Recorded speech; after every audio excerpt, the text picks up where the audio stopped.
आज का जो हमारा टॉपिक है वो है ट्रॉमा। सबसे पहले हम देखते हैं ट्रॉमा की डेफिनेशन।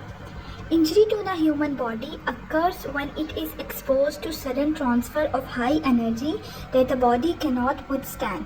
कोई भी ऐसी हाई एनर्जी की हमारे पास इंजरी जो ह्यूमन बॉडी के ऊपर एक्सपोज हो रही है, जिससे बॉडी विथस्टैंड नहीं कर पा रही है, उस sudden transfer of high energy को हम क्या कहेंगे कि वो हमारे पास, या वो इंजरी जो है हमारे पास, वो क्या है? Trauma. Mechanism of injury of trauma की बात करें तो दो तरह के हमारे पास मैकेनिज्म ऑफ इंजरी आ जाते हैं, एक फिजिकल एजेंट और एक केमिकल। ठीक है, यहाँ पे हम लोग डिटेल में पढ़ेंगे फिजिकल एजेंट्स, जिसमें हमारे पास काइनेटिक, थर्मल, इलेक्ट्रिकल और रेडिएशन आ जाती है। ठीक है, अब हम देखते हैं कि काइनेटिक हमें हमारे पास कौन कौन सी तरह के फोर्सेस आ जाती हैं और क्या कुछ आता है। काइनेटिक एनर्जी फोर्सेस की बात करूँ तो इसमें दो तरह के हमारे पास ट्रॉमास आते हैं, एक ब्लंट ट्रॉमा आता है और एक पेनिट्रेटिंग ट्रॉमा आता है। ठीक है, अब ब्लंट ट्रॉमा में हम बात करें तो सबसे पहले एसिलरेशन और डीएसिलरेशन, इसमें सिर्फ इतनी सी बात याद रख लें आपके, इसमें मोटर व्हीकल एक्सीडेंट्स आ जाते हैं। ठीक है, उसके बाद सेकेंड वन हमारे पास आ जाते हैं क्रशिंग इंजरीज। कोई भी हमारे पास क्रशिंग, लाइक ह्यूमन बॉडी का कोई भी ऑर्गन या किसी भी लिम्ब में क्रशिंग की अगर कोई सिचुएशन हो जाती है तो उसमें हमारी सबसे पहले जो प्रायोरिटी होती है वो ये होती है कि हमने पेशेंट की लाइफ को सेव करना होता है और फिर पेशेंट के लिम्ब को सेव करना। ठीक है, देन थर्ड वन आ जाती है हमारे पास फॉलिंग फ्रॉम द हाइट। ठीक है, सिग्निफिकेंट ट्रॉमास हमारे पास जो होते हैं वो फॉल विक्टिम के साथ होते हैं। इसमें ये कि जो हमारे पास हाइट है वो ग्रेटर देन 10 फीट है या फिर 3 टाइम्स द पर्सन हाइट है। ठीक है, और इसमें डिपेंड करता है कि कितना हमारा बॉडी एरिया जो है वो स्ट्राइक करे ग्राउंड के साथ फर्स्ट। ये हमारे पास ब्लंट ट्रॉमा हो गया। देन सेकंड वन हमारे पास आता है पेनिट्रेटिंग ट्रॉमा। अब उसमें हमारे पास दो कैटेगरीज हैं, एक हाई वेलोसिटी और एक लो वेलोसिटी।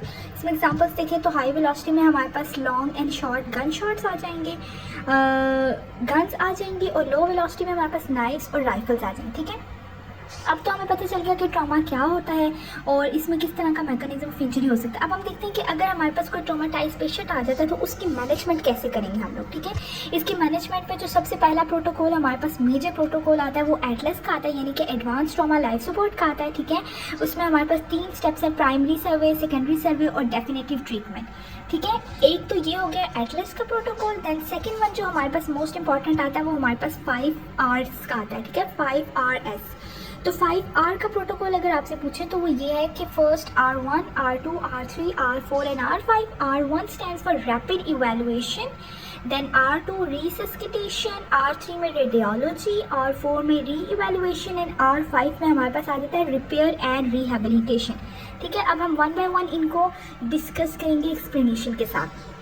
सबसे पहले हम मूव करते हैं R1 की तरफ। R1 में हमारे पास रैपिड इवैल्यूएशन आ रही है। अब रैपिड इवैल्यूएशन में हमारे पास एक ट्रायज भी हम इसको कह सकते हैं। ठीक है, अब इसमें क्या होता है कि within few seconds you have to be able to put your patients in one of the following categories. ठीक है, यानी कि अगर आपके पास ट्रॉमा का कोई पेशेंट आया तो आपने विद इन सेकेंड ये काम करना है। विद इन सेकेंड, रैपिड का नाम ही इसी तरह, मतलब नाम से ही जाहिर हो रहा है कि ये रैपिड इवैल्यूएट करना है आपने अपने पेशेंट को, और आपने फॉलोइंग कैटेगरीज में उनको डिवाइड करना है। हमारे पास 4 तरह की कैटेगरीज आती हैं, ब्लैक या white zone, red zone, yellow zone और ग्रीन जोन। अब हम देखते हैं कैटेगरीज में हम अपने पेशेंट को कैसे डिवाइड कर सकते हैं। जो ब्लैक जोन है ना, ये उन पेशेंट्स के लिए for those who are dead और डाइंग। ठीक है, फॉर एग्जाम्पल ब्रेन फंगेशन।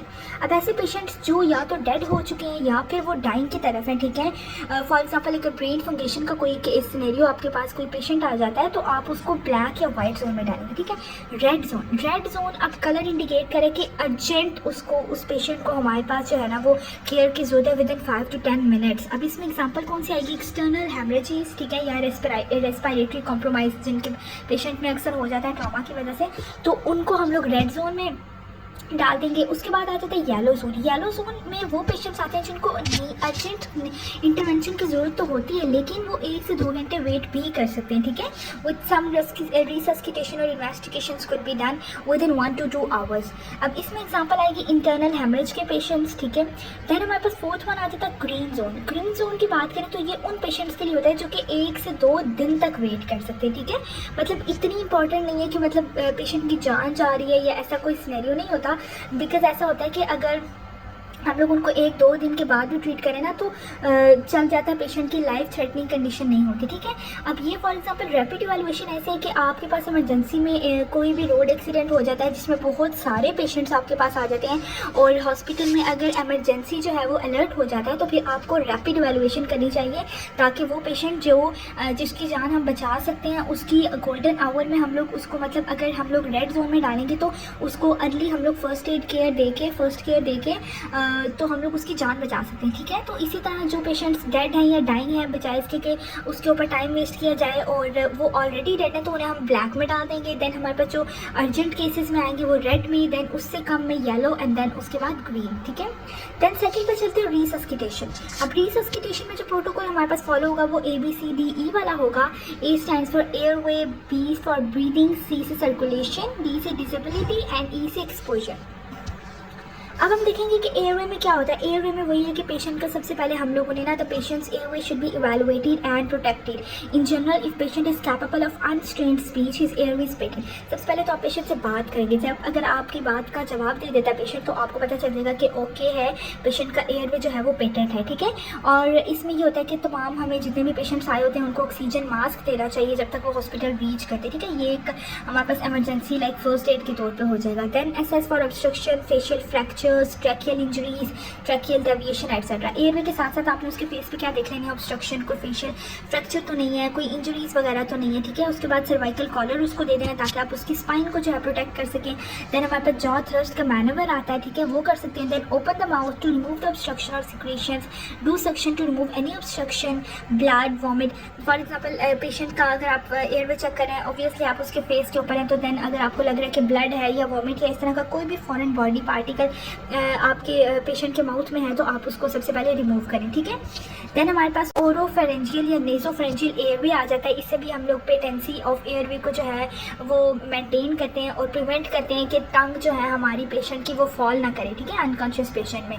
और ये ऐसा होता है कि जो ओरोफेरेंजियल और नेसोफेरेंजियल का जो एयरवे वाला हम लोग करते हैं ना, इंसर्ट करते हैं, ये अनकॉन्शियस पेशेंट में होते हैं। ये कॉन्शियस पेशेंट में कभी भी हम लोग नहीं यूज़ कर सकते, ठीक है।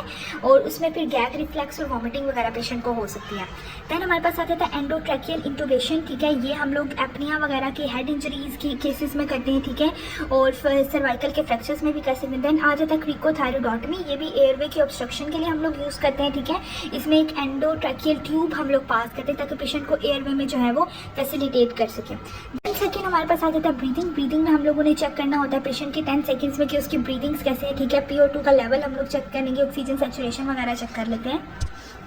इसमें एक और इम्पॉर्टेंट बात जो शायद इस लेक्चर में मेंशन नहीं है वो ये कि हम जब आप ब्रीदिंग देख रहे हैं तो उसमें हम लोग लुक, लिसन और फील वाला हम लोग जो है प्रोटोकॉल यूज़ करते हैं। फॉर एग्जांपल आपने लुक में हम लोग उसकी देख लेते हैं कि कोई उसको ट्रैक या डेविएट तो नहीं है, कोई रिट्रैक्शन, कोई एसेसरी मसल या चेस्ट वॉल की मूवमेंट्स एब नॉर्मल तो नहीं है, ठीक है।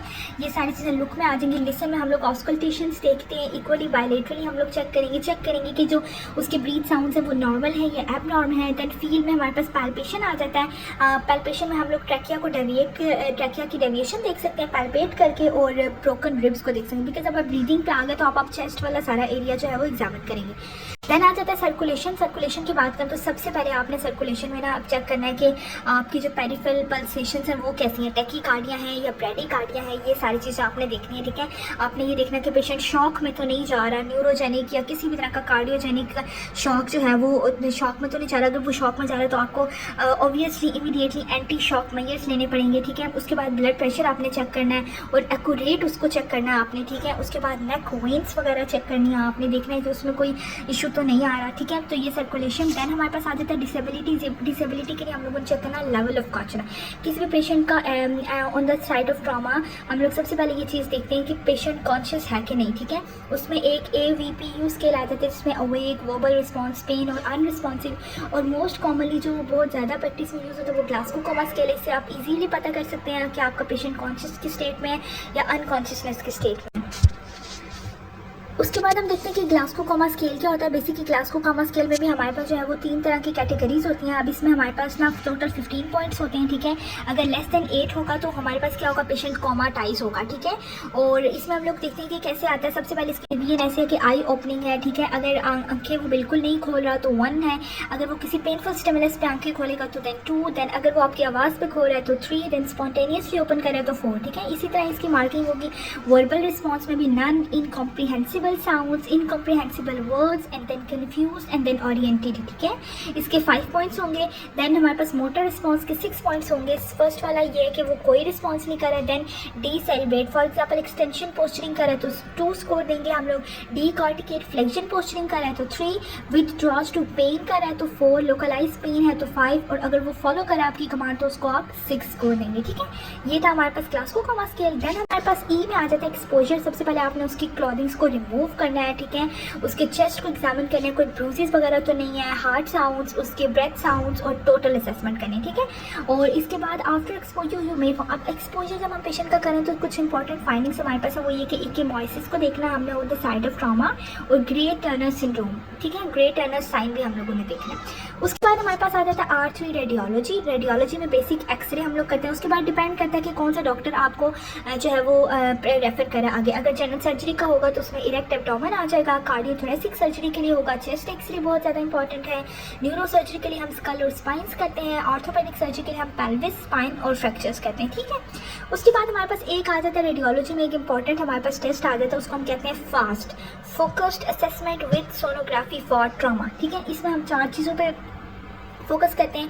सबसे पहले perihepatic, then perisplenic, then pericardium and then पैलो। सब डिपेंड करता है कि आप किस चीज़ के लिए फास्ट करवा रहे हैं, ठीक है। देन थर्ड वन हमारे पास जो चीज़ आ जाती है वो मोस्ट कॉमनली हमारे पास यूज़ होती है, वो सीटी स्कैन है। इसमें brain, spine, abdomen, pelvis, chest और ये इन सब चीज़ों की जो हमारे पास असेसमेंट आ जाती है, ठीक है। और 4 में अगर हम चाहें तो वो आ जाता है रीवैल्यूएशन, मीन्स के सेकेंडरी सर्वे, ठीक है। अब जब हमारे पास सारे पेशेंट की हमें पता चल गई हैं चीज़ें तो हम लोग सेकेंडरी सर्वे की तरफ जाएंगे। इसमें सबसे पहले जो चीज़ आती है वो हिस्ट्री टेकिंग। हिस्ट्री टेकिंग में एक निमोनिक याद रखना है सैम्पल से, ठीक है। Samples S stands for symptoms, then allergies, medications, past history, last meal, events related to injury। ये सारी चीज़ें आपको पेशेंट के बारे में पता होना बहुत ज़रूरी है, ठीक है। उसके बाद आता है general examination from hair to heel. Examination from hair to heel की बात करें तो head, neck, chest and heart, abdomen, pelvis, extremities, back, आपने हर चीज़ को देखना है, ठीक है। हेड में आप सब ग्लाइल haematomas, conjunctival haemorrhages, facial fractures, इन सब चीज़ों को देखेंगे। नेक में आपने pain, tenderness, tracheal deviation, jugular veins, impaled objects, open wounds, expanding neck, haematoma, इन सब चीज़ों को देखना है। चेस्ट में आप क्या देख सकते हैं, रिब का फ्रैक्चर तो नहीं है, न्यूमो या हीमोथोरिक्स तो नहीं है।